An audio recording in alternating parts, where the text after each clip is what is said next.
Hi, everybody. Good evening. Welcome to the Urban Fellows Program webinar. Till now, you've been hearing from our faculty about the UFP curriculum and admissions process. And today, we're joined by our alumni who are here to talk about their UFP experiences. We are joined by Vrashali Khandelwal, who was part of the 2017-18 cohort, Vivek De Souza, who was part of the 18-19 cohort, and Adarsh Tripathi, who is from the current batch, which is now gone off to their internships. So all three of them are going to talk to you about their UFP experiences. Vrashali and Vivek have had a slightly different experience than Adarsh because last year, due to COVID, there were a couple of changes in the structure. We started with a 2-month online component, and then the batch moved to the full-time residential campus at IHS in Bangalore. But this year, the course is set to be fully on campus. And if there are any changes, selected fellows will be notified about that. So over to you, Vrashali, Vivek, and Adarsh. So you can take time to talk about your experiences, and then we'll move it to the Q&A. People who have joined us, if you have questions or comments, please add them to the Q&A box and not the chat box, and we will take them there. Over to you, Vivek.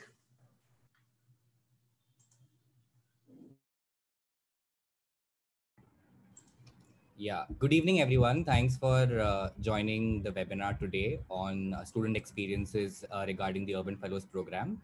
My name is Vivek De Souza, and as Tanvi mentioned, I am a former Urban Fellow of the 1819 batch. Currently, I am based in Bombay. I am from Bombay, and I'm working for a public health institute, which is Bangalore based. It's called the Institute of Public Health. And at IPH, I'm working on a 5-year project on understanding the implementation of tobacco control policies and how they affect larger public health policies in the country. Rushali, you want to introduce? Yeah. Oh, thanks, Vivek. Hi, everybody. I'm Vrashali. I was part of 2017-18 cohort at IHS.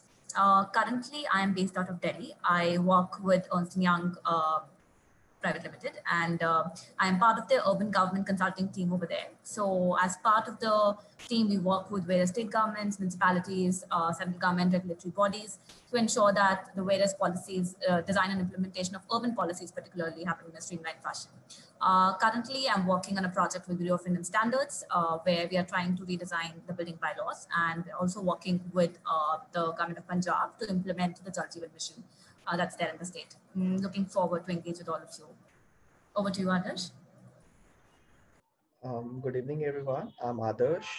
I'm a fellow from the current batch 2020-2021.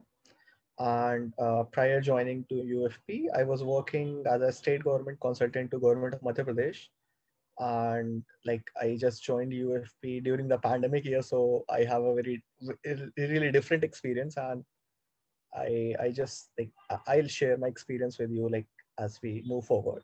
Thank you.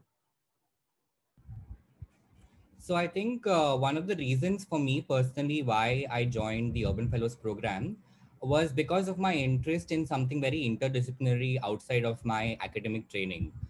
So I'm trained in humanities and social sciences. I have a degree in economics and also in political science from the University of Mumbai. And right since the beginning, I had an interest in something related to the urban. I didn't know what it was. There was no form or word or term at that time for me to articulate and make sense of what I'm interested in. But at the master's level, when I was doing my MA politics in Mumbai University, I had taken 2 courses on urban politics and urban governance. And it made things clearer for me in terms of understanding livelihoods aspect, health and urban sort of services. My experience with Praja, which is an organization in Bombay, also sort of gave me this on-ground experience working with councillors on issues of urban governance, whether it was water, sanitation, health, and these several indicators that Praja as an organization works with, Mumbai local level authorities. So it so happened that at that time the institute IHS was organizing this Urban Lens Film Festival, and as you all know, IHS organizes an Urban Lens Film Festival in three cities: Bangalore, Delhi, and Bombay.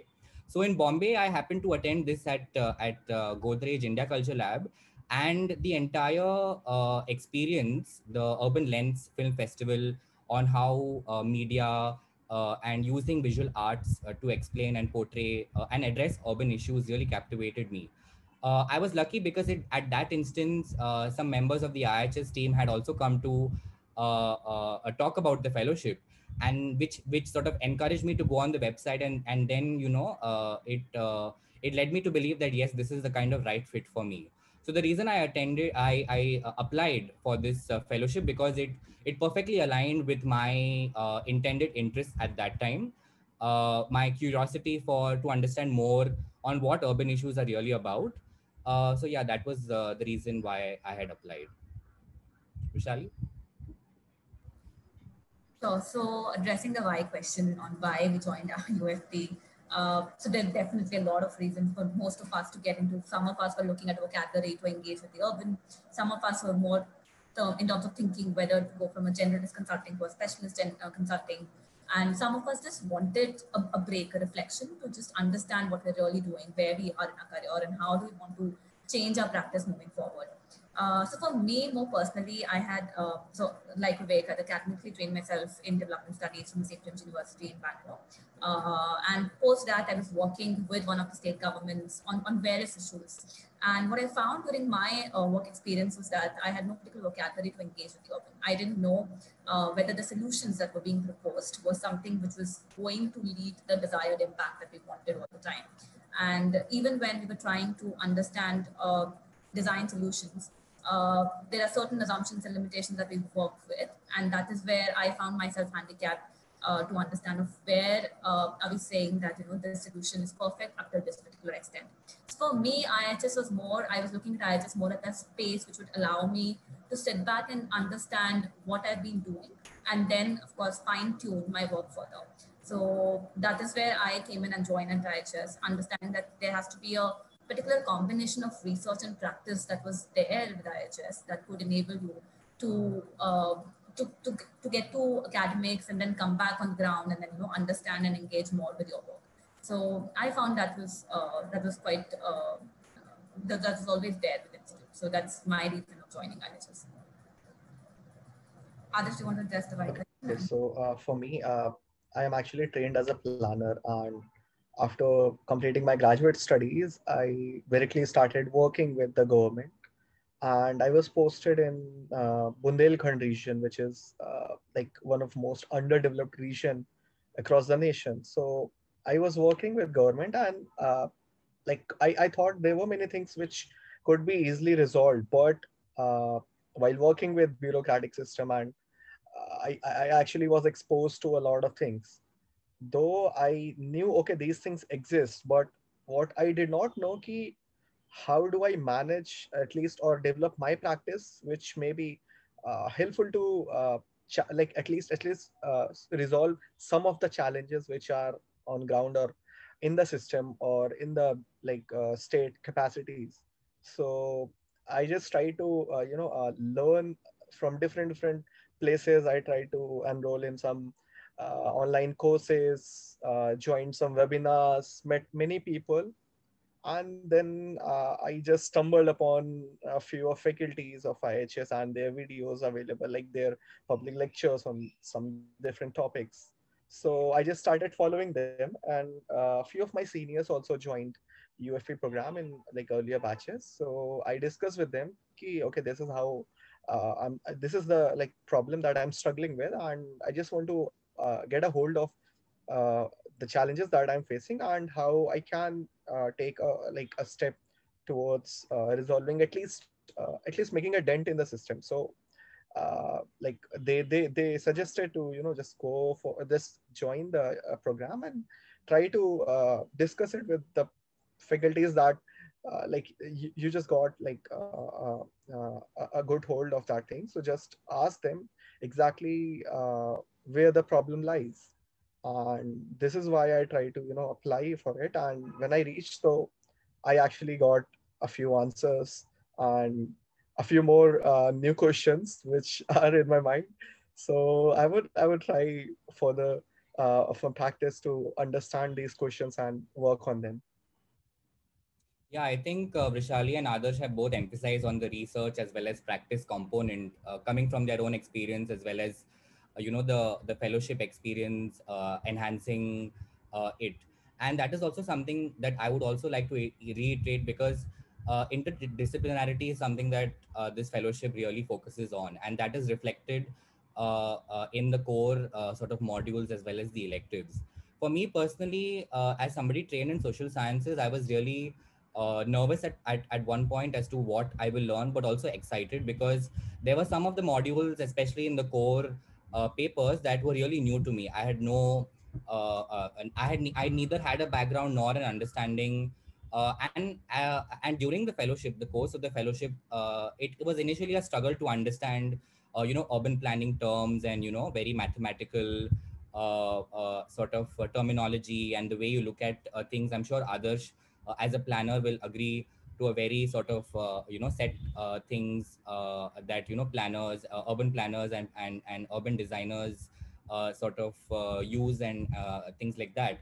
So for me, getting a slice, for me the course and elective modules were like a platter of different pastries. You get a slice of each pastry, and then you decide for yourself, which issues or topics interest you, which one would you like to experiment, which one would you like to work and study further. For me, like I mentioned, the core and electives, there were some aspects which I already knew, since I'm trained as a social science person, especially in the context of identity, in the context of environment and things like that. But other than that, things like governance, urban policy and planning, built infrastructure, for instance, and how these critical concepts are very important in everyday sort of urban policy planning and practice, is something that I got to know when I undertook the core courses. So the core courses for me were sort of laying the field, sort of laying the foundation towards the elective courses, where I could then decide which papers or which electives I could choose, and which I could sort of specialize on. So the electives also were quite interdisciplinary and quite diverse. Where for me personally, I took papers such as Southern Urbanism. I took a paper on media and the city. I took a paper on understanding sustainability. So there was a paper on sustainable development. So for me, it was a very interesting mix of both theory as well as practice, which are rooted in the South. Examples from India, examples from other South Asian countries that have similar sort of socio-cultural histories, geographies, that may not necessarily align with the logics of planning or logics of governance, or political economy, that are very dominant and prevalent today. I found these outliers very interesting to look at. So then it gave me an area to question on the entire sort of my work itself, from where I come from, political science, economics, the sort of theories that I learned, and sort of experience that I carried. The core and elective sort of system, this framework, enabled me to question more of these things, and how do these really fit into the everyday experiences that we do, that we have in India. So that was my fruitful experience while taking the core and electives paper. Just to add to that, also given the framework that is set at IHS, and I'm sure most of you by now understand how the fellowship is arranged. There are core courses and then there are electives, and then with them we also take certain skill labs, which is essentially equipping you to deal with very real life problems in terms of understanding GIS or its data visualization tools or report writing, and these are very interesting, very useful tactical tools, because as much as you understand these subjects of land governance, of politics, of sustainability, climate change. But at the end of the day, when you go to the practice field, you realize that you have to actually communicate with various team members, with various stakeholders, and actually make them understand what you are saying. And this is where I think the skills lab is very useful, where most of us got an understanding of the tools that we could use and then talk to the outside world. and again, to actually get all these learnings from core, elective, and the skill lab to the ground, we were doing two things. One was the practice projects that each of us were engaged with. So there were practice projects on understanding violations in the city, on understanding the food systems in the city, on looking at the financing of municipalities. And these were all practice projects that were taking place within the institute by some of the other faculty anchoring it and us supporting them in various ways with the research and with writing the papers and things like that. So this is where you get a very good flavor of understanding how our projects executed on field, and also to understand of what are the very real difficulties in implementing what you are learning, because it's not always easy to just whatever you're learning in classroom to go and implement out in the field. So that's where you understand, okay, what are the negotiations that are needed to be made? And that, I think, is the most essential skill that we picked up at IHS, because it doesn't allow you to, get paralyzed in any way. It doesn't tell you that, okay, fine, this is a complex problem, let's not deal with it because it will further complicate matters. But it just teaches you to take situations and problems head on. And that is where I think it was most useful to, one, engage with the practice projects that we're looking at. And the second thing was the internship.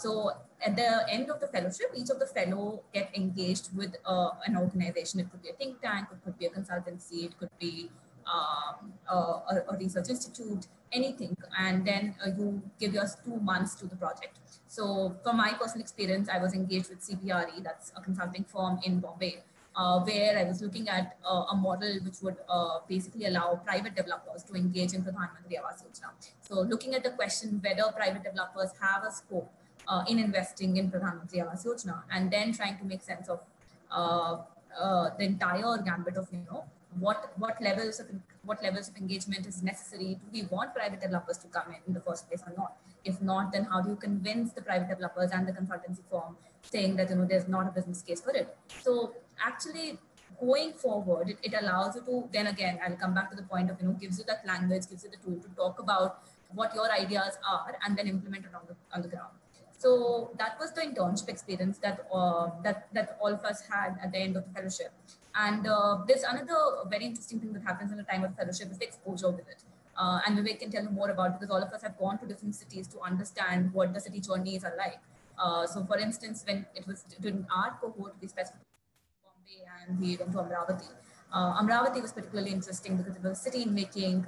There were various conversations about taking land, taking agricultural land, converting it into commercial and residential land, and how that entire political negotiation was taking place, role of experts, role of technical experts into this entire arrangement, and then how do you get the local knowledge and how to ensure that there's a need of the art, there's a pressing economic need that's there, and then you communicate it to the ground, and then understand that, okay, what is that negotiation that various people have to make to ensure that something happens, but there is a power balance that's maintained. So this was something which again intrigued a lot of us, because it was allowing us to go here, put our ears on the ground, listen what they're saying, and then come back again to class and then reflect. Because those reflection sessions were something where we actually understood what various people within the class were also thinking, because all of us came from various backgrounds. So there was an engineer in the room, there was somebody from the design background, there was somebody from a law discipline.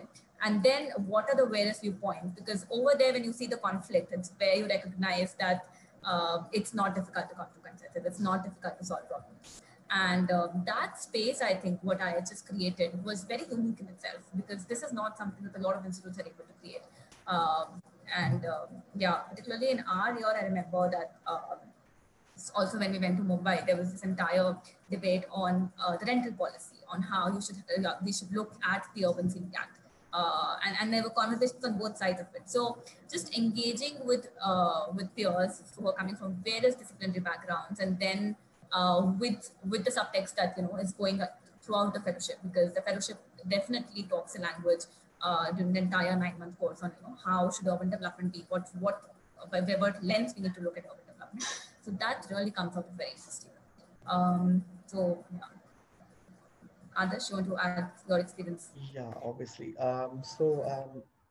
My fellowship actually started during the lockdown. So Our first month was completely online term, and we actually were not sure. We didn't even meet our peers. We were all like joining the classes online. So the very first month was very light on us, very basic, uh, like very basic lectures which did not need much reading, and very basic practical things which were available online, easily available online. They were shared with us, and every day we were doing the classes, and like classes were morning 10 to 5 with sufficient gaps in between, so that like you can just move out and get some fresh air, stretch out, so you don't need to like you just don't need to like sit in front of your screen for the whole time. And after that, faculties were very friendly in a way that they were providing you office hours after 6 to like sometimes up to 9, because not everyone can be getting sufficient time. So they were providing us office hours like in late evening. And office hours are not only for, so like if you have any query related to subject, you can always ask in the office hour, but office hour is not only to discuss your query related to any topic or any subject. You can share your personal problems that you are facing. And obviously, because it was a really hard year, so we all were facing, like we all had personal challenges, we all had mental stress, we all had many things in like at back of our head. So yeah, some faculties were just trying to make us feel safe, so that we can share our challenges with them. We can share what exactly we are feeling, and they were really okay with the thought ki if you are unable to join, then okay, you may take a leave. That's not a big deal. You can take a rest in your home, and you may join whenever you feel like. So that was the best thing happened to at least our batch. And obviously it was really important. Not everyone was able to cope up with coronavirus pandemic and daily challenges in their life, and then joining the class from like morning to evening, and then doing everything. So a lot of things were going on. Like we all faced many things in last year. So like the first month was like just this thing happened, and it was September actually. And like we moved to Bangalore in October, when the restrictions were a bit low, and we were able to fly to Bangalore. And then obviously when we reached Bangalore, I was actually the first one to reach my facility, the accommodation facility. And it was really like I was really amazed with the kind of facility that was arranged for us, and the kind of like sanitary facility, and the kind of hygiene that was maintained in our accommodation. And everything was taken care by people who are managing at IHS. And uh, our transportation from accommodation to campus was also arranged. There was a bus hired. It was sanitized every time, like in morning and in evening, before we should, move to the bus. So it was sanitized right in front of our eyes. So I was not sure, like it's too much work, but again, it was necessary, because if this was not available, many people would not have joined, or maybe they were not very it was not very convincing if such arrangements were not in place. So obviously, and our food was taken care of, everything was taken care of, like we were just kept like babies. Babies who are in quarantine, like not quarantine, we should say, like in sandbox. Actually, you have to be kept very safe. So every morning there was one nurse who was coming to our facility and taking our daily oxygen reading and the temperature, like before we leave to the campus. And so this was happening every day. And if somebody is feeling any kind of, let's say, sickness or just fever, so there were several protocols that need to be followed. There was a permanent nurse at the campus who was a trained nurse for like checking all symptoms, and there was a PPE kit right next to our classroom.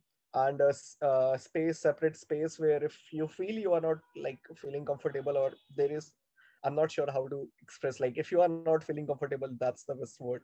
So you may visit to the nurse and she will take care of you, and obviously you can just visit to a hospital if you want, you can just tell her. So these all the things were taken care of, so that was the best thing happening to us. And after that, like when our classes started, so in our classes, I'm not sure like if you guys have visited like IHS Instagram or Facebook pages where our classes photographs were shared, but we were like sitting while keeping a distance of, you know, I'm not sure like 1 meter or what. So, and faculties were moving around and they were talking to everyone, and everything was sanitized every morning and evening. Our food was sanitized, and there were protocols to moving out of classroom, visiting the library, or just visiting a faculty. There were many things in place, and everyone was taking care of us. And we were really unsure if we are really that like we are really that small babies who should be taken care of that much. But again, it felt really brilliant because somebody other than your family is taking care of you so much.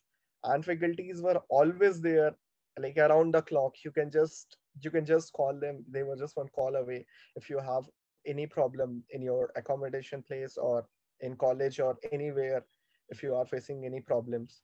So that was the best thing happened to us. And we were not like we were not able to go for an exposure visit because of lockdown or restrictions. Like obviously travel restrictions were there around the year.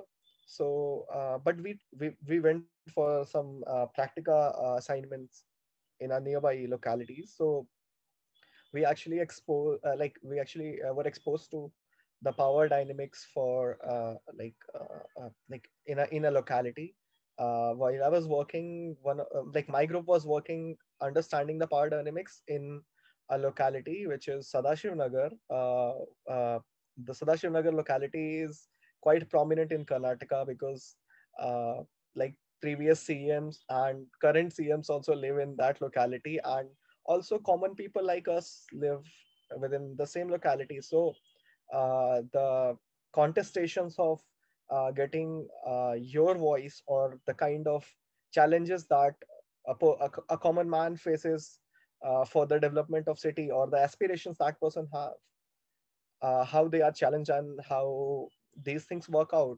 So we try to learn that thing during that practical experience. And obviously there were many electives, optionals, which would help you to understand, or maybe let just explore something new which you would not have ever done earlier. Like for me, okay, I had done some work in GIS, and done some work in some other like activities, but I did not know much about like sound mixing or video mixing. So yeah, I just like a few of my friends were learning that thing, and I just jumped into that and I learned that thing. And during my final project, I worked with Mavi Delhi campaign, which is people's campaign to make planning as a participatory approach for the coming master plan of Delhi. So I actually developed a podcast for that campaign with the skills that I learned during that during my skill labs. So I guess like you just get to explore different ideas, and if you feel comfortable with these ideas, then you can work with these ideas further. And if you're not comfortable, then you can always move on to new things. And you have peers from different backgrounds who would be really helpful to you in getting a new idea about something which you already knew or you should be knowing about. So that's it. Thanks, Vrashali, Vivek, and Adarsh for your very elaborate shares. We have a couple of questions coming in. Should we take questions? So folks who are listening in, if you have questions, please add them to the Q&A box and we'll take them. So there are a couple of questions which on the application essays, and people want to know what is it that people are looking for in personal statement, essays. So any tips on that? I think what works best is if you could highlight your personal experiences in terms of what you feel, as in, for instance, if you're writing an essay on planning, and then you talk about planning from how it has impacted you, how it has changed, what it has got to do with your life, what has got to do with your life story. So if you connect all your essays and all your reflections based on your own experience with that problem statement, that I think really helps. And at the end of it, just be honest about it. I think simple, crisp, honest answers are appreciated at the best. So yeah. Yeah. Yeah. No, I agree with Vrashali. In fact, I just want to add to say that always start with a story, because that really brings out from where you are coming from. It brings out the real you, so that the faculty or whoever is assessing your application can understand, your location, your experience. How do you connect with the urban? I have had a lot of questions regarding the application, even outside of this webinar, asking me how does the perfect application how does the perfect application exist regarding essays and things like that. And I've always told like a couple of friends that be honest, start with a story and bring in your personal experience on how to connect, and how do you see the urban. It is, there's no right or wrong answer, and over exaggeration also where dilutes the entire essence of your application. As students coming as students coming from former universities and colleges, it's very, like, easy to bring out heavy terms and words, to bring out, to write in your application and essay, to show in a sense that and you have a certain degree of knowledge. But I think what is really, what makes the application, what makes your application really unique, would be to bring out the kind of story that you want to that you're coming, where you're coming from, or what you want to learn or address, or just be curious about. It may not be wanting to search for a solution to very large complex problems, but just a story of how curious you are about certain issues that have impacted you, and hence you are interested in doing this program. So yeah, I agree with Vrashali very much on being honest and very in your application process. Yeah. Just to add one point to it, just look at the application as a way for the faculty to know you. So basically, what they're trying to do is they're trying to understand the person who you are. So just tell that, and you don't have to. We've all read essays, and then not all the faculty there didn't know all what the theory is. So don't get lost in theory. Just Yeah. what you feel about it, and what's your reflection. When you read a certain text, when you see a certain visual, what does it invoke within you? And that's where that's the perfect application, I think. Yeah, Nothing yeah. like that. I mean, for This instance, I was asked on the question. So during my application process, I was asked on questions on urban planning, and since I didn't come from a degree, I was really like lost, because I was like, okay, what to do? On one hand, I was like, okay, should I Google what is urban planning, and create an answer of sorts? But then I didn't do that. I was like, okay, I will think through it. Even though if it is a difficult answer, I might as well write what I feel about planning. And that is what actually faculty and people who are assessing your application want. They don't really want you. It's okay if you don't understand, and they know as well that you may not really know all the fields or all perspectives, and that's fine. What matters is, what do you think of certain phenomena that are occurring in the urban, or what do you think is your perspective on issues that may be new to you, or things like that. Yeah. connecting to the essay, there's also a question on how best to navigate the interview. Any tips? Vrashali, Adarsh, do you want to? Ben has. Others, do you want to go for this one? And we'll pitch in. Yeah. Okay, sure. So for the interview, I would only suggest don't go by learning fancy words or fancy like big things that you maybe know of, or at least don't go with that idea. You just need to know how you experience your surrounding, or what kind of challenges that you face, or if you have any idea how you would like to think about your surroundings or the urban that you are facing. Just go and discuss very freely. You don't need to be knowing very big things, or you don't need to have a breakthrough of something. You just go with very basic idea of what you know about and what you want to tell them. Okay, okay, this is what I understand, and this is how I like to see the world around me. I guess that would do the best. Yeah, yeah, So it's just about if you have the why of the fellowship clear with you, like why do you want to do the fellowship? If that answer I think is clear in your head, then the interview will be very easy. It's just that reasoning of what are you looking out of it, of the fellowship experience. That is something that you'll have to answer for yourself, and if you have done that, then it automatically comes about the interview. yeah. There's a question, is it okay to apply for the UFP when you are not sure whether you are interested in the urban, but you still feel something is drawing you in about the space and the program? Definitely. I feel if they, I mean, I feel if there is still a curiosity to understand how your work aligns or connects with the urban. And this was something that I also was struggling when I had started my application. I was like, I study political science. I don't even know, how does this connect to the urban? For me, my entire understanding of political science was on, political theory and on elections and voting, because I had limited experience and knowledge also back then. But I think if there's a curiosity to understand how from where you are coming from, how does that have a space in the urban, then you should definitely apply.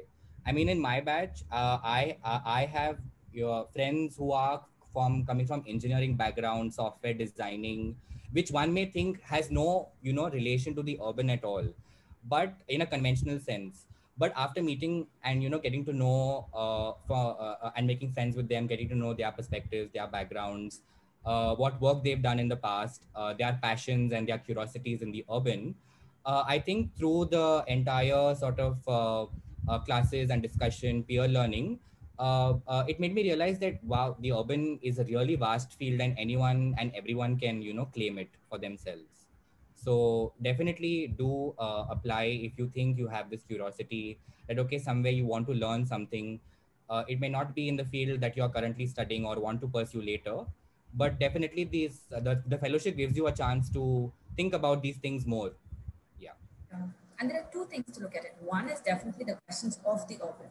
And the second is about how does the urban gives you a lens to look at other problems. So it's not just that we're looking at housing, sanitation, land in the urban space, but we're also looking at is if this is a solution that has worked out in the urban space, if this is the tool that has actually led us to a solution, then can the same approach and methodology be used somewhere else? So there are folks in my batch who've gone to pursue things in education. There's some of them, and education not just in the classic urban domain, but education as a subject area.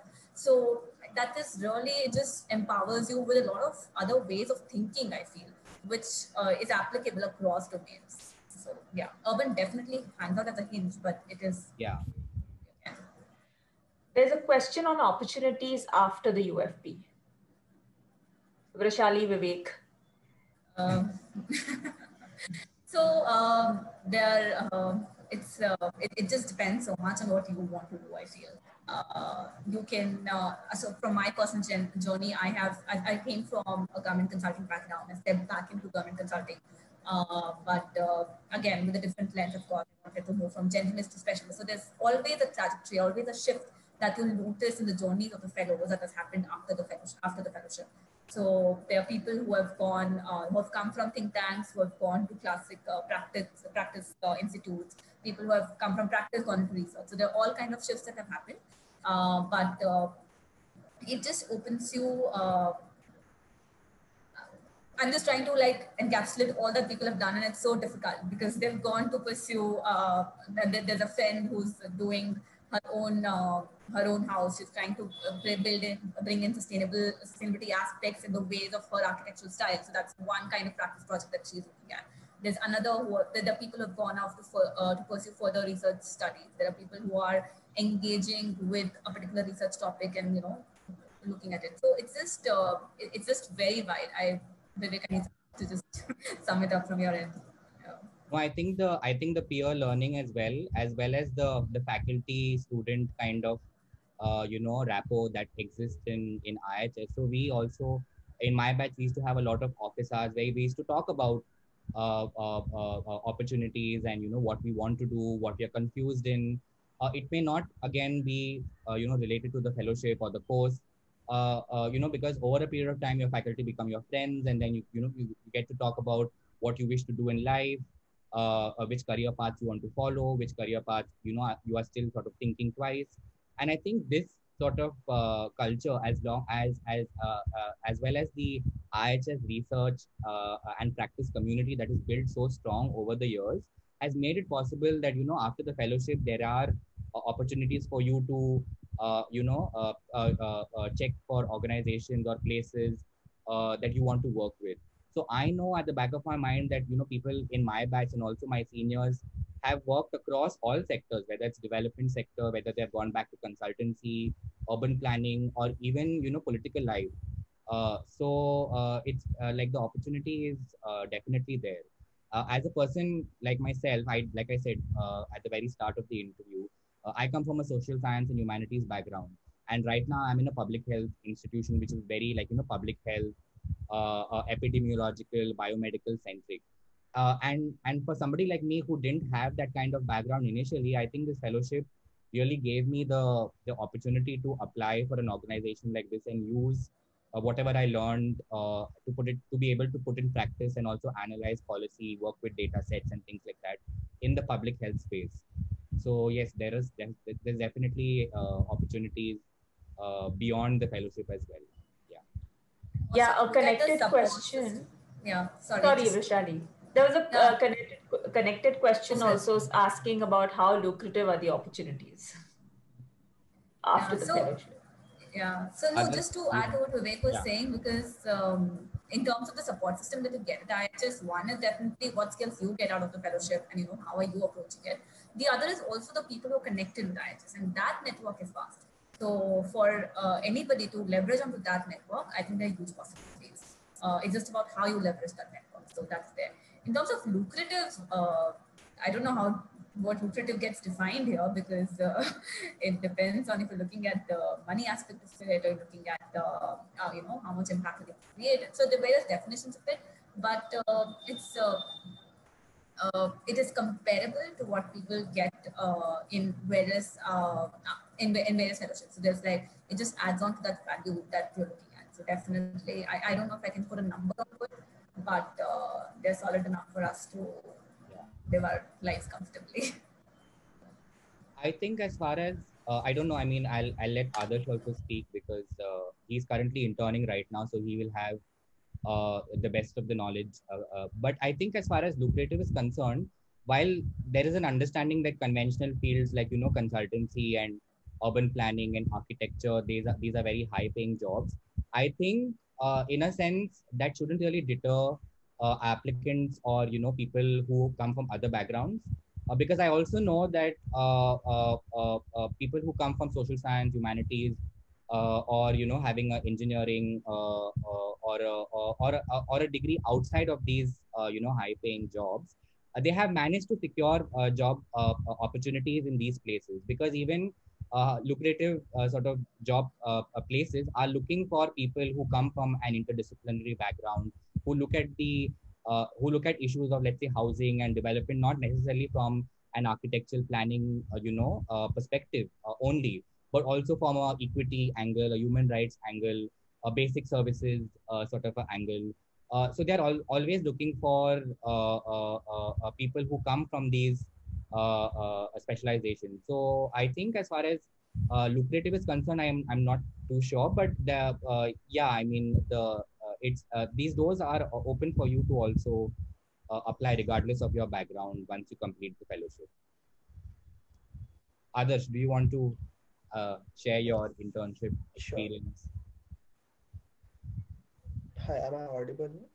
Yeah, you are audible. Am I audible? Okay, perfect.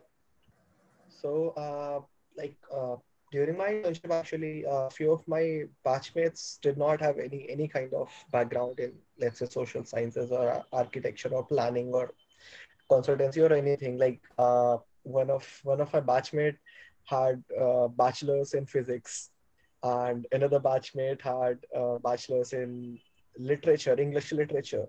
So it's not only about what your background is, it's more about what you learn throughout the fellowship, and how are you trying to use your strong points and just try to match what kind of internships or jobs you want to do post the UFP. So obviously, like internships are sort of a gateway to explore exactly what kind of work you want to do. Either you would love it, so you would continue working in that sector or that field, or if you do not like that thing, it's okay. You can always switch to other activities or other kind of fields that like maybe your friends are working with, or some like you may be getting exposed to a lot of things. So obviously it's not only about key your past training would be the determining factor for your future. So, like my friends are currently, one of them is working with a media group. Like she's actually interning for a media group and doing reportage on climate change and a few things. So it's not key. You can always say your past is determining. And lucrative, I'm not sure the definition of lucrative. It's more about how you interpret it. So the best is what you would like. You would try to experiment with that. Okay, the next question is, in your experience, would you say that engaging with the urban requires one to specialize in a certain field, but have a broader understanding of connected fields? Or could one pursue two careers which aren't desperately different? Sorry, could you repeat the last part of the question? It says, I'll repeat the whole question. In your experience, would you say that engaging with the urban requires one to specialize in a certain field, but have a broader understanding of connected fields? Or could one pursue two careers which aren't very different? So I think definitely. So one is definitely, are you looking at a generalist or being a specialist, and that's a very personal choice. I think there is demand and there is need for both. You need generalists also, as well as you need experts who come with a particular training, who actually give you an understanding. At the bottom of it, interdisciplinarity, I think, holds true for everybody right now, because we are operating in such complex environment that even if I know, say, for instance, everything about sanitation, or everything about, say, one particular aspect uh, of sanitation, on how a soap pit works, even though I need to understand what is the politics around soap pits, what's the finances around it, and things like that. So I don't think we're at a time where interdisciplinarity won't work, is not needed, because I think, and that's what Vivek mentioned, that all these organizations, all the consulting organizations, or all the philanthropic organizations, are looking at people who understand various disciplines, who understand the vocabulary that various disciplines uses, and then are able to communicate their thoughts. In terms of understanding what you want, you could choose either of the path. One is like understanding everything and then just operating with a generalist frame of mind. Or the other is that you come from an expert point of view, but still have no overall. So I think that's again a very personal choice of how you see yourself to be. Yeah. Yeah. And sorry, do you For want to add instance, I mean, for instance, you can keep like I have a background. Again, I'm just referring to my experience. So you can have a background in political science or any subject that you're coming from, and still look at urban issues from the lens that you have been, taught and you are accustomed to. It's not necessary that you have to gain experience outside of your field, especially to attend this course or things like that. You can continue also working in the urban from a political science perspective, or from an anthropological perspective, or a mix of socio anthro, or any other field that you're coming from. But this fellowship also gives you the opportunity to switch between and across sectors if one does not necessarily work for you, right? So I know people who worked in health, and then they understanding health indicators, and how health behavior and things like that have been influenced by urban planning and urban development, and slowly they've sort of transitioned and moved on to understanding land markets, infrastructure, housing, because I feel like this fellowship and also urban sort of studies gives you a foundation to look at very different areas and work with the tools and resources you have at your disposal. So there's no hard and fast rule whether you should come from a single disciplinary background or having some kind of research experience or training of that sort. Yeah, I hope that answers partially to the question being asked. Yeah. There was also a connected question on somebody who's a psychology graduate, and are there any intersections for a psychology student to explore this program? But I think, Vivek, that's something you covered in your answer. I would Correct, assume. correct. Yeah, yeah. As far as the fellowship is concerned, the core and electives, I'm not sure if there is psychology specific, Mm. but psychology, psychiatry, they could all come under health. That is being largely studied in the context of how cities are shaped. So if you're a psychology student, you can perhaps this is just sort of an example that you could perhaps study on mapping of psychiatric issues or mental health within cities, how they are being understood in different contexts, things like that. So I think, like I said, you could use your training that you're coming from, and you could look at those issues situated in sort of the fellowship. Yeah. So we'll take a last couple of questions because I think we're also running out of time. One is, would we get to choose our own mentors for the practice projects? For instance, if there's a mentor that we would like to work under, is there scope to pursue our projects under them? Yeah, definitely. So basically, it's a conversation that happens with the faculty and you. If your preference for the research study, for the mentor, all is accounted for before you're assigned the particular project. So it's carefully mapped. It's not a random assignment. It's actually understood what you want to do, and that is being matched to the research interest of the faculty. Somebody also wanted to know your thoughts on the fee structure and scholarship availabilities because every batch has had different experience with fees. And can you elaborate on your own experience, witness monetary situations, scholarship policies, implements, and personal thoughts? I also want to say that if you want more details on the fee structure and scholarships and stipend availability, please write to us. Visit our website, and under the contact page, you have an ID that you can write to, and we'll be happy to provide more answers. But do you guys have any thoughts that you want to share on that? Others, Roshali? Sure.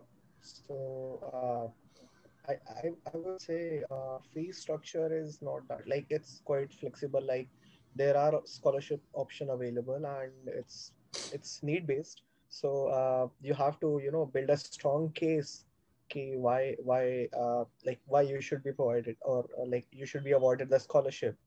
So obviously scholarships are available, and they are secondary to, like, after you have received it admission offer, then they are secondary concern for you, because IHS helps you in a lot of ways, and they take care of a lot of things for you. So like in my batch, many people received like 100% scholarship and some sort of stipend for their expenses. So, and our accommodation and everything was taken care of completely. So I guess it's a really great thing to someone in, like, in pandemic at least, because not many people had sufficient funds to at least come to Bangalore and study. So it really worked out really well. So you can always apply. First you see the admission letter, and scholarship is secondary to that. You won't be facing many challenges with that. Yeah, thanks, Adarsh. So if you have any more questions on our fee structure, please do write to us and we'll be happy to provide more answers. I think I'm going to take one last question before we close. This is, I'm a mechanical engineer, but I'm very passionate about sustainable architecture, sustainable design, urban planning, urban design. Which companies can hire us and what can be the job role? Any? Wow, this is already going into future. So I think there are a lot of opportunities. One is there's a lot of design consultancies which are coming up. which are looking at ways of engaging uh, engaging planners and designers with a sustainability point of view. So one I know particularly is I think IDEO is doing it now also, since government is very keen on looking at alternative ways of housing, that technology definitely is there. So one is of course the R&D kind of companies, and the other is the consultancies which are there. So yeah, but I am sure like when you get into it, you're going to explore more than what I know right now. So yeah. Okay, I'll take one last. What kind of master's program or even PhD programs that do students get into after the UF? I know some people from your batch has also moved on to do higher studies. So maybe Yeah. a couple of lines on that and then we can close. From our batch, people have moved on to do masters in urban planning.